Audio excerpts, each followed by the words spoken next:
So I just need to find just a few people that will give me some sort of nucleus to work with, or something like that. I have so many ideas for you.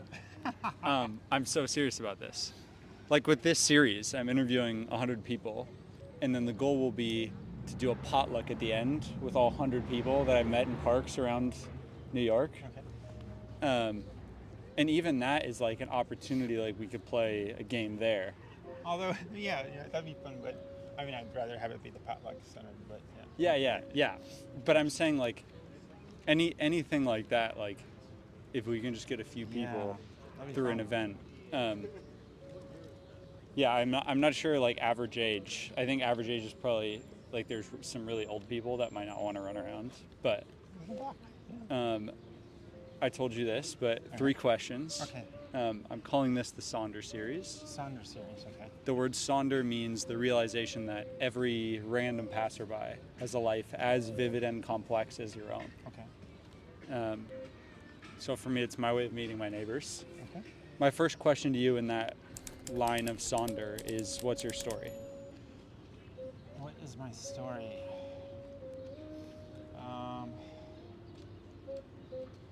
Can I ask questions about the questions? Yeah. Like, do you, what is there, what is my story? That's actually a really difficult question. Should I ask them smaller, break it down into a few questions? Give me one moment. I think my story is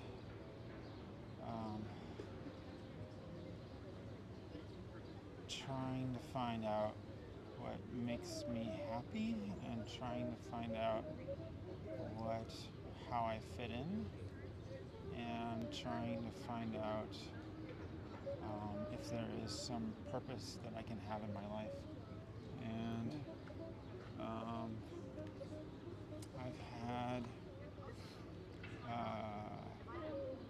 if you take my time, like starting from, I moved to New York about 20 years ago, and I worked as a pianist almost the entire time.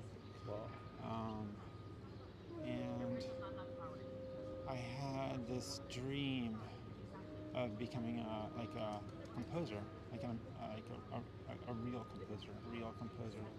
And I mean, I did everything I was supposed to do, and I wanted to do, and I committed a lot of time to it, and I played piano like 8 hours a day, basically. And I had this realization that somehow, instead of doing this thing for what I really wanted, I was doing it for what I thought I should want. So instead of being like,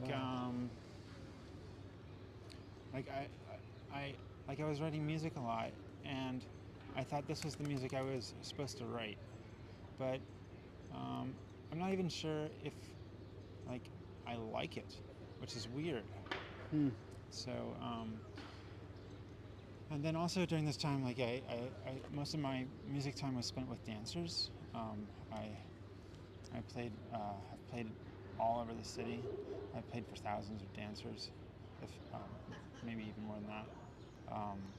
I've played at New York City Ballet and ABT and Mark Morris and Steps and Broadway dance. I mean, like everywhere. NYU, Juilliard. The last 8 years or so, I was mostly at Juilliard and NYCB. And I decided to quit Juilliard because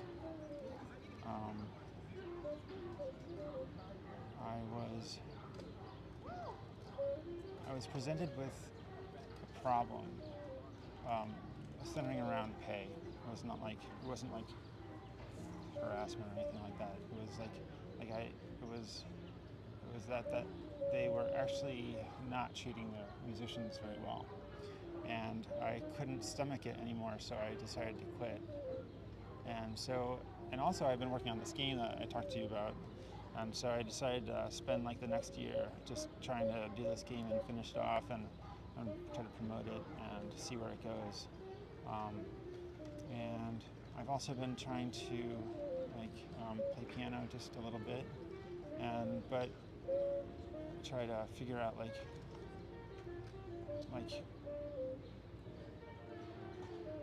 what do I actually want to do? Like what is actually who am I? You know. So okay, I think that's my story. Yeah. I'm not sure. Well told. This leads me actually right into my next question, Okay. which is, what problem in the world means the most to you? The problem of the world that means the most to me.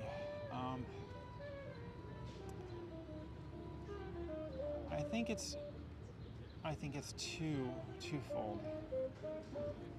You have my petty problem, and it's not actually petty, but it's class warfare. I look at the world and the stratification of wealth and the ability of an upper class to just completely overwhelm the rest of the world is.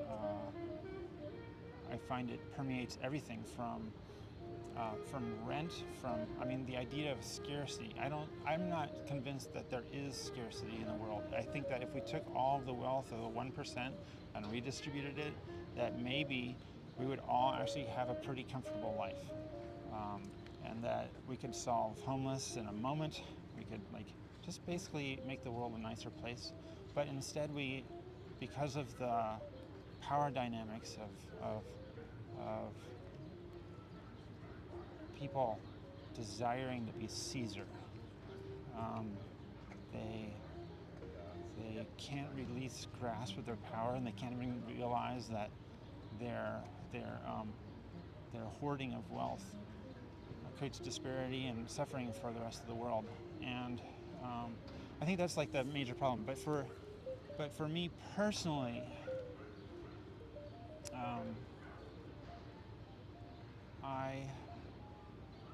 I just want to be a good person, and I have a fiance, and I love her very much, and I want to be a good person for her, and I want her to have a good life, and I just want to feel as if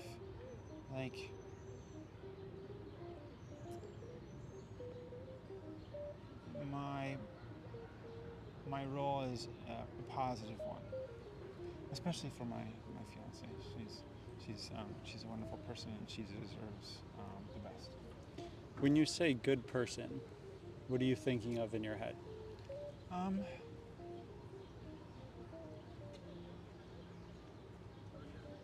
I think I want to support her in her endeavors. Like all of us, everyone.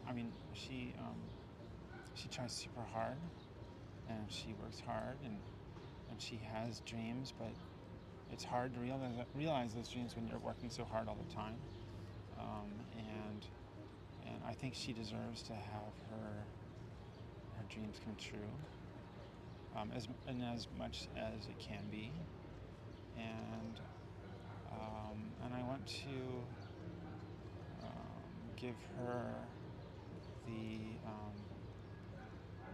support, not only just like I believe in your dream, but I believe in you as a person, and I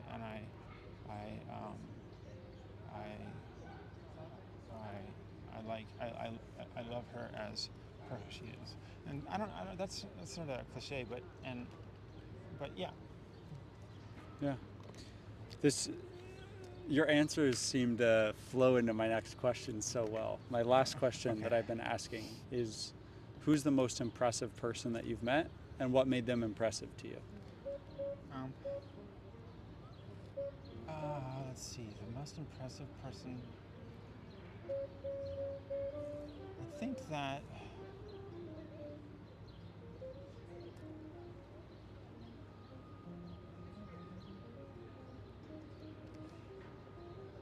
I've met in the surface way, I've met many impressive people, and um,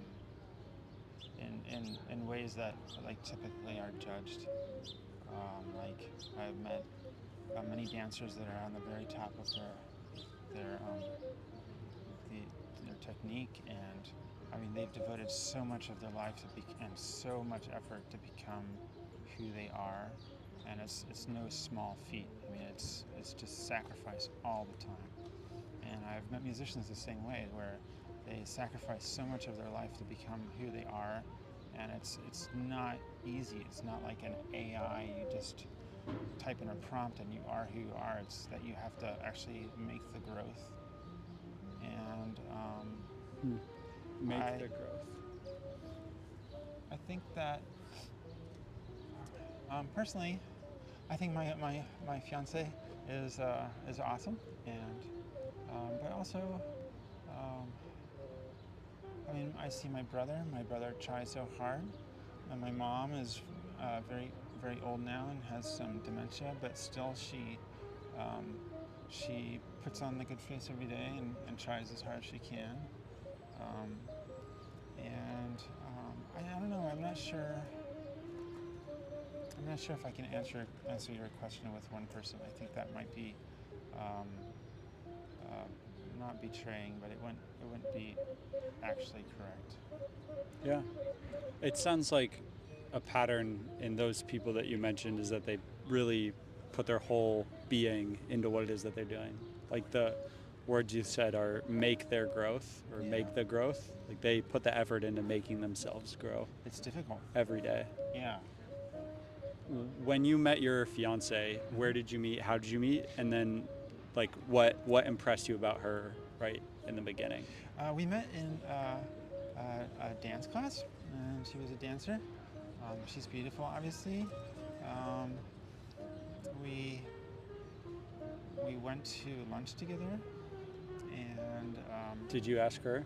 I asked her, but I didn't ask her as like a date. As a date, yeah. I just wanted to like have lunch, and there's certain people that you meet where you can just feel that they're pure of heart, and she was instantly pure of heart, and it was really wonderful. Pure of heart. Yeah. So, I'd like to write a poem about that. That's what I've been doing in between interviews, is I write poetry. Because I figured if I'm doing this project, like a secondary project when I was deciding between what to work on was a poetry book. So I'm doing 2 in 1 by interviewing. Yeah. Pure of Heart would be a good title for a poem. I agree. Cool. What's the name of your game? It's Crash the Crown? Capture the Crown. Capture the Crown. Yes. It's on the App Store? It's on the Apple Store. Let's go. Actually, if anybody is listening, they can look it up and join my Instagram, because I have pop-up games, and I'm looking just for people that'll come join and play this game. You don't have to install it beforehand, and I'll give you a full tutorial when you get there. I have some ideas. Let me help this guy. Can I help you out really quick? Just lift it. Thank you.